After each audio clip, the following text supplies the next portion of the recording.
Hey, do you face problem in understanding the concept of trigonometric ratios of angles 0 degrees and 90 degrees? Don't worry. This video will clear your concept and doubts for the same. So without any delay, let's dive into the details. Hello everyone, welcome to another topic in our trigonometric series. That is, today we are going to find the trigonometrical ratio of 0 degree and 90 degree both. I am going to break this video in two parts. In part 1 I am going to show you that how can you find the ratio of 0 degree angle, right? So for that I have taken 4 different figures in front of you. In figure number 1 you can see that in triangle ABC the angle B is right angle, okay, and in figure number 2 you can see that angle C is getting smaller. In part 3 angle C is further getting smaller, and in final figure number 4 angle C has now become 0 degree. So what is the basic concept of this 0 degree angle? That how can we achieve the desired result? That is only possible when we reduce the height of AB to 0. When we reduce the height of AB to 0, right? जब हम क्या कर रहे हैं कि हम जो AB की हाइट है वो हम 0 करने की कोशिश कर रहे हैं, तो एंगल C जो होगा हमारा वो 0 बन जाएगा. क्लियर? तो फाइनल फिगर में क्या होगा कि जो आपकी AB की हाइट है, right, finally it will become 0, okay, और जो AC है, AC it will be equal to BC. AC जो है वो BC के इक्वल हो जाएगा. तो अब आपको इस चीज को आपको स्टेप बाय स्टेप में समझा रहा हूं कि अगर मैं फिगर 1 से अगर मैं स्टार्ट करूं तो व्हाट विल हैपन कि I can write that in right angle triangle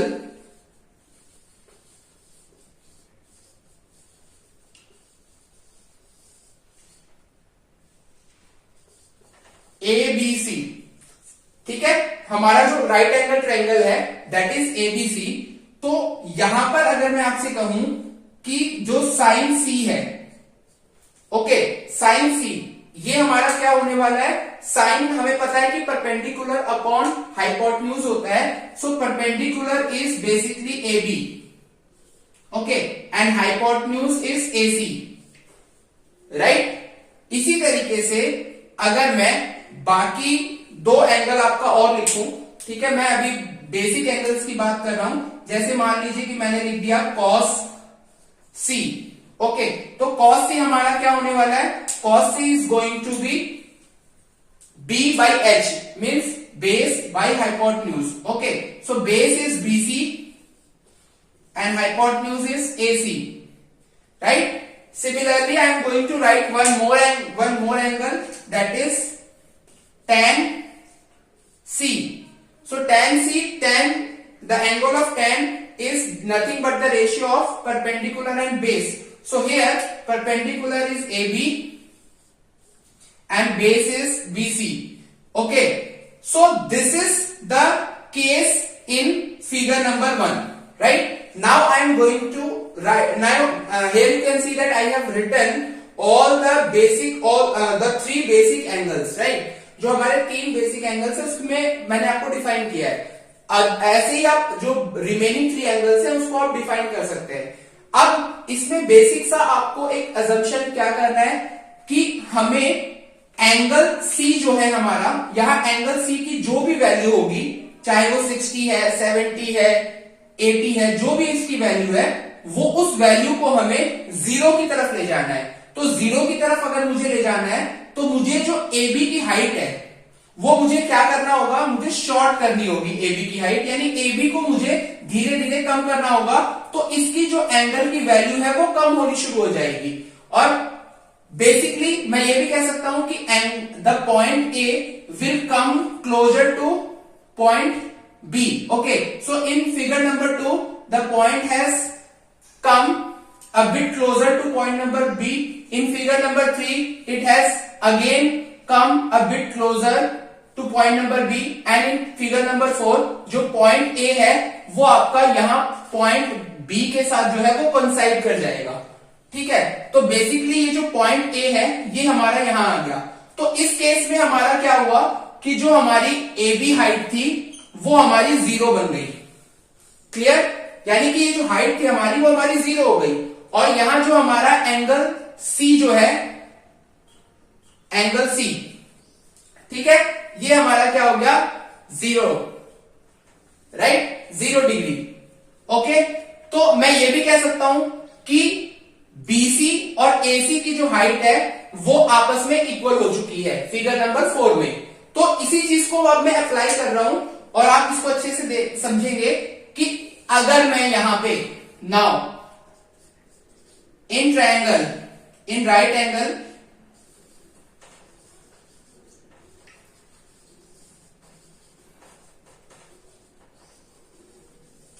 triangle ABC.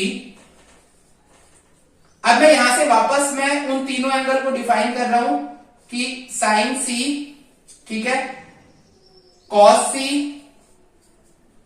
और जो मेरा tan C, राइट, ये तीनों एंगल को मैं फिर से डिफाइन कर रहा हूं. फिर से देखना कि साइन C जो है अब हमारा, क्योंकि साइन जो है हमने AB बाई AC लिखा था, तो यहां से जो AB है, राइट, वो हमारी AB बाई AC. अब मैं क्या कह सकता हूं कि AB जो है वो 0 हो चुकी है. ठीक है, तो अगर AB 0 है तो आपको पता है कि अगर आप 0 से डिवाइड करोगे तो फाइनली ये 0 ही आएगा. तो बेसिकली यहां पर जो हमारा साइन C एंगल जो है वो हमारा बन गया साइन 0, राइट. तो ये जो हमारी वैल्यू आई ना, ये हमारी वैल्यू किसकी आई, साइन 0 की. साइन 0 की हमारी वैल्यू क्या आ गई, 0. अगर मैं cos C, ठीक है, cos C जिसको मैं कह रहा हूं cos 0 डिग्री, राइट, इसको मैं कह रहा हूं cos 0 डिग्री. अब इस cos 0 डिग्री के लिए वही मुझे लिखना है BC बाई AC, राइट. तो BC बाई AC की अगर मैं बात करूं तो यहां पर AC और BC जो है वो मेरा इक्वल है. यानी कि मैं BC को AC के साथ रिप्लेस कर सकता हूं. तो अगर ये दोनों मेरी जो लेंथ है अगर ये सेम है तो इसकी वैल्यू 1 आएगी. तो आप कह सकते हैं कि cos 0 की जो वैल्यू है वो 1 होगी. और tan C या हम कहें कि tan 0, ठीक है, क्योंकि हम 0 के रिस्पेक्ट में वैल्यू निकाल रहे हैं, तो यहां 0 के रिस्पेक्ट में जो वैल्यू आ रही है AB बाई AC अगर मैं करूं, AB by BC, tan C क्या होगा, AB बाई BC. तो AB की हाइट वापस से हमारी क्या हो गई, 0, ठीक है, क्लियर. और जो हमारी BC है उसे हम BC लिख सकते हैं. तो यहां से ये भी हमारा क्या बन गया, tan 0 जो हमारा एंगल है उसकी वैल्यू भी क्या हो जाएगी, 0 ही हो जाएगी. ठीक है, तो इस तरीके से मैंने आपको 3 एंगल बता दिए. आप बाकी के 3 एंगल्स भी इसमें आप जो कोसेक से कॉट है वो आप इसमें प्रूफ करके देख सकते हैं कि उसकी जो 0 डिग्री की वैल्यू है क्या वो मैच हो रही है नहीं हो रही है. ओके, अब हम अगले पार्ट में सीखने वाले हैं कि हम कैसे 90 डिग्री के वैल्यूज जो होती है, 90 डिग्री एंगल्स की जो वैल्यू होती है साइन, कॉस, टेन, कोसेक, सेक, कॉट में, उसको हम देखने वाले हैं ऐसे ही एक और प्रूफ के द्वारा. देख सकते हैं कि मेरे पास फिर से 4 जो है राइट एंगल ट्रायंगल बने हुए हैं और इन चारों को मैंने ABC नेम से जो है डिनोट किया है. और हर एक ट्रायंगल में जो एंगल B है हमारा, that is 90 degree, which is the right angle. Okay, so like here it is also 90 degree angle B. Okay, in this case it is same, and it is in figure number 4 it is also 90 degree. In right angle triangle, in right angle triangle ABC, ठीक है, अब आप ध्यान से देखना कि सबसे पहले मैं क्या कर रहा हूं, मैंने लिया साइन सी, तो परपेंडिकुलर जो है हमारा दैट इज ए बी और हाइपोटेन्यूज जो है हमारा ए सी। ठीक है, तो फिर से मैंने यहां लिखा cos C, right. Cos C अगर मैं करता हूं तो बेस बाई हाइपोटेन्यूज, यानी बेस है मेरा बीसी और हाइपोटेन्यूज है AC. tan C, so perpendicular by base, so perpendicular is A B and base is BC. तो यहां से मैंने तीनों एंगल को जो है मैंने इसके जो रेशियोज हैं मैंने यहां पर मेंशन कर लिए। अब मैं इस चीज को क्या करने वाला हूं कि आप देखेंगे, मुझे क्या करना है कि मुझे एंगल सी की जो वैल्यू है अब वो मुझे बढ़ानी है, क्योंकि फिलहाल जो एंगल सी की वैल्यू है वो 90 से लेस है।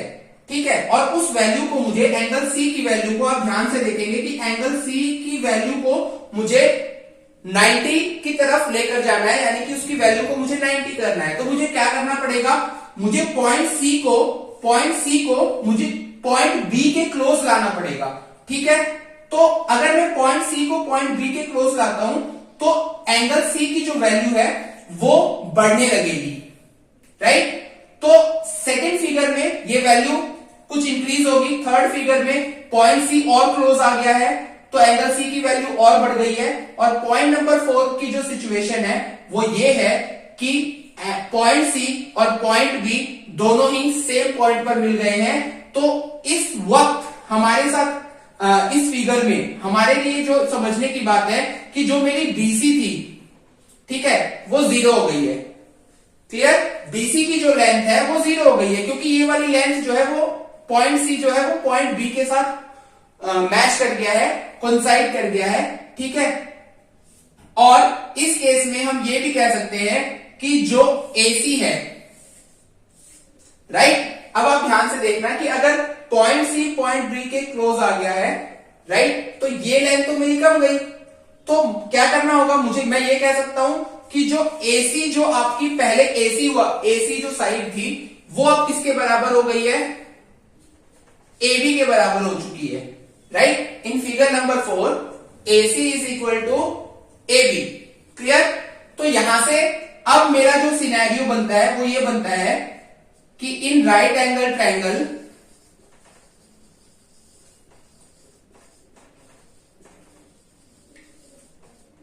एबीसी, अगर मैं यहां साइन सी, ठीक है, साइन सी जो है वो मेरा अब साइन 90 बन रहा है, क्योंकि मैं 90 की वैल्यू को प्रूफ कर रहा हूं। वैसे ही कॉस सी जो है वो कॉस 90 बनेगा, और जो tan सी है वो tan 90 बनेगा, यानी कि बेसिकली हर एक एंगल आपका 90 डिग्री को रिप्रेजेंट अप करेगा।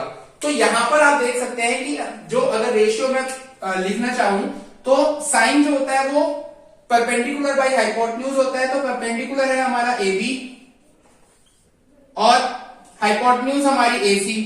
अब AB और AC तो बराबर है, इक्वल है, तो मैं इसको ऐसे भी लिख सकता हूं, मैं AB को AC से रिप्लेस कर सकता हूं। तो ये दोनों वैल्यू हमारी अगर सेम होती है तो हमारा जो फाइनल आंसर आएगा 90 का वो क्या आएगा, हमारा फाइनल आंसर आएगा 1, यानी साइन 90 जो है वो 1 होता है। अब cos 90 की वैल्यू को चेक कर लेते हैं, तो cos 90 भी कैसे आएगा, बेस बाई हाइपोटेन्यूज, यानी बेस हमारा जो है वो BC और हाइपोटेन्यूज AC, राइट। अब हमारी BC की जो लेंथ है वो तो 0 हो चुकी है, राइट, तो यहां पर हम 0 पुट करेंगे और AC, तो फाइनली इसकी वैल्यू क्या आ जाएगी, 0, यानी cos 90 जो हो जाएगा वो क्या हो जाएगा, 0। tan 90 में चलते हैं, परपेंडिकुलर बाई बेस, ठीक है, परपेंडिकुलर जो है वो हमारा AB है और बेस क्या है हमारा BC। तो यहां AB तो इसकी तो लेंथ है, बट BC यहां 0 हो चुका है, तो यहां हम कह सकते हैं कि नॉट डिफाइंड, यानी कि हम 0 से उसे हम डिवाइड नहीं कर सकते, तो इसकी वैल्यू हमारी जो है tan 90 की it will B not defined. Clear, तो ऐसे ही आप बाकी जो रिमेनिंग 3 एंगल्स है आप उसको भी प्रूफ करके देख सकते हैं, और इसी तरीके से जो हमारी 0 और 90 की जो वैल्यूज होती हैं वो हम अपने इस थ्योरम के द्वारा अगर हम लगा लें तो हम इसे बहुत अच्छे से हम इसे समझ के और हम इसे कंसेप्ट अप्लाई करके हम इसके क्वेश्चंस भी कर सकते हैं। बेसिकली हमें तो याद करना है वैल्यूज को, क्वेश्चंस में तो हमें वैल्यूज को डायरेक्टली अप्लाई करना होता है, बट उसके पीछे का जो लॉजिक है, उसके पीछे का जो रीजन है वो आपको समझना जरूरी है कि इनकी वैल्यू जो होती है ये फिक्स्ड वैल्यू कैसे आती है, इसको हम फाइंड आउट कर सकते हैं। This video will be beneficial for you and you have cleared all the concept explain in this video.